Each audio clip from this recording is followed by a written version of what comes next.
की आज या ऐतिहासिक सोहळ्याचा साक्षीदार होण्याची संधी त्यांनी मला दिली। आम्ही राजकारण करत असताना विविध कार्यक्रमांना जातो, पण माझ्या राजकीय जीवनातला असा हा पहिला कार्यक्रम आहे की ज्या ठिकाणी छत्रपती संभाजीनगरमध्ये गौतम बुद्धांच्या मूर्तीची प्रतिष्ठापना आणि लोकार्पण सोहळा होतोय। आज गौतम बुद्धांची मूर्ती आपल्या सकट सगळ्यांना दर्शन देणार आहे। मला आताच पत्रकारांनी विचारलं, तुम्ही इथे येण्याचं कारण काय? खऱ्या अर्थानं या देशाला, या जगाला अहिंसेचा संदेश देणारे गौतम बुद्ध होते। स्वतःच्या घरामध्ये देखील राजसत्ता असताना जनतेचं दुःख समजून घेतल्यानंतर जनतेमध्ये समरस होऊन जनतेला न्याय देणारी एक व्यक्ती त्या काळामध्ये आपल्या देशामध्ये निर्माण झाली। आपल्या सगळ्यांचं भाग्य आहे, तुमचं आमचं सगळ्यांचं भाग्य आहे। आणि अशा पवित्र मूर्तीची प्रतिष्ठापना करण्याची संधी आणि त्याला उपस्थित राहण्याची संधी माझ्यासारख्या कार्यकर्त्याला मिळाली। आज आम्ही ज्यावेळी चर्चा करत होतो, मला खरं तर Buddhist industrial manufacturers and traders असोसिएशनचे मनापासून कौतुक करायचं आहे, मनापासून त्यांना धन्यवाद द्यायचे आहेत की एखादं मिशन घेऊन जर आपण कामाला लागलो तर आंतरराष्ट्रीय विमानतळाच्या परिसरामध्ये देखील गौतम बुद्धांच्या मूर्तीची प्रतिष्ठापना आपण करू शकतो। हे देशात जर पहिलं कोणी दाखवलं असेल तर ते बुद्धिस्ट इंडस्ट्रियल मॅन्युफॅक्चर असोसिएशनने दाखवलं। मला आता पालकमंत्री महोदय सांगत होते की ही मूर्ती या ठिकाणी उभी करत असताना किती आनंद अडचणी आल्या। एव्हिएशन अथॉरिटीचं काय म्हणणं होतं, जिल्हाधिकाऱ्यांनी देखील याला परवानगी दिली, त्यावेळी देखील काही अडचणी आल्या असतील, परंतु एखादं चांगलं कार्य करायचं म्हटल्यानंतर नियती आपल्या हातून देखील चांगले घडवत असते। मिलिंदजी हुशार आहे। मी त्यांना म्हटलं, मला पुण्याला कार्यक्रमाला जायचंय, त्याच्यामुळे मला परवानगी पहिल्यांदा द्या। त्यांनी सांगितलं की परवानगी जर पाहिजे असेल तर एक काम करावं लागेल, तरच तुम्हाला आम्ही इथनं जाऊ देणार आणि पहिलं बोलायला देणार।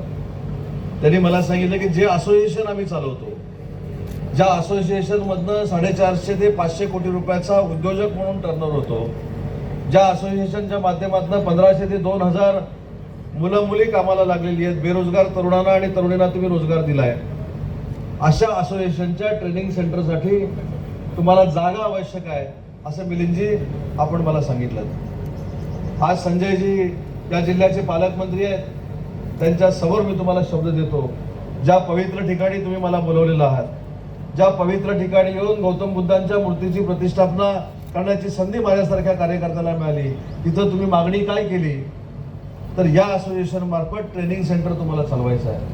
तातडीनं तुमच्यासोबत बैठक घेऊन तुम्हाला जी आवश्यक जागा आहे ती देखील देण्याची भूमिका उद्योग विभागामार्फत नक्की घेतली जाईल।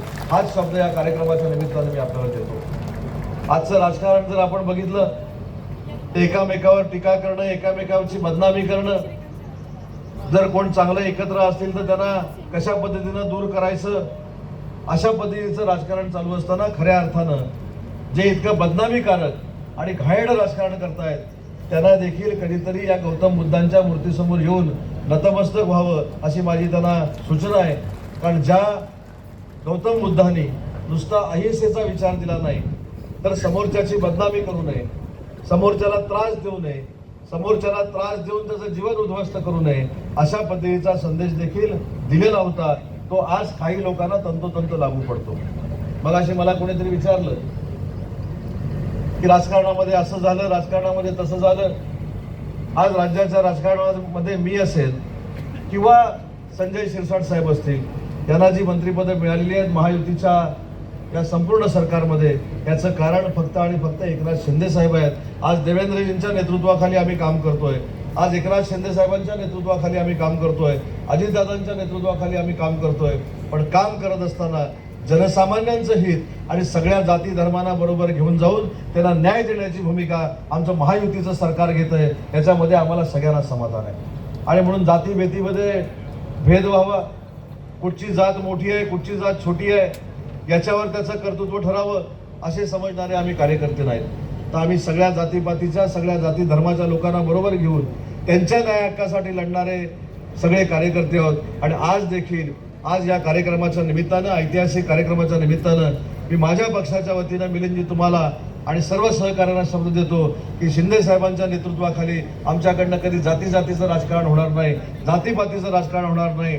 कोण खालच्या दर्जाचा आहे, कोण उच्च दर्जाचा आहे, कोण कुठच्या जातीचा आहे, याच्यापेक्षा कर्तृत्व आणि नेतृत्व हे आमच्या दृष्टीनं महत्त्वाचं आहे. आणि त्याला ताकद देण्याची जबाबदारी आज या कार्यक्रमाच्या निमित्तानं आम्ही सगळ्यांनी मिळून स्वीकारलेली आहे. एवढाच शब्द मी आपल्याला देतो. आज खरं तर हा अख्खा कार्यक्रम मला थांबायचं होतं, मला ऐकायचा देखील होता, परंतु माझा पुण्याला पूर्वनियोजित कार्यक्रम असल्यामुळं इथून मला जावं लागतंय. हा कार्यक्रम अर्धवट सोडून जावा लागतोय. त्याबद्दल संजयजी तुमची, अतुलजी तुमची देखील आणि मिलिंदजी तुमची मी मनापासून दिलगिरी व्यक्त करतो. पण मित्र म्हणून शब्द देतो की तुमच्या असोसिएशनच्या मागं राजाश्रय उभं करण्याची जबाबदारी आज उद्योगमंत्री म्हणून माझ्यासारख्या कार्यकर्त्याने स्वीकारलेली आहे. एवढाच शब्द देतो. माझा आदर सत्कार केला त्याबद्दल धन्यवाद देतो आणि केलेला सत्कार फुकट जाणार नाही हा शब्द देऊन थांबतो. जय हिंद, जय महाराष्ट्र.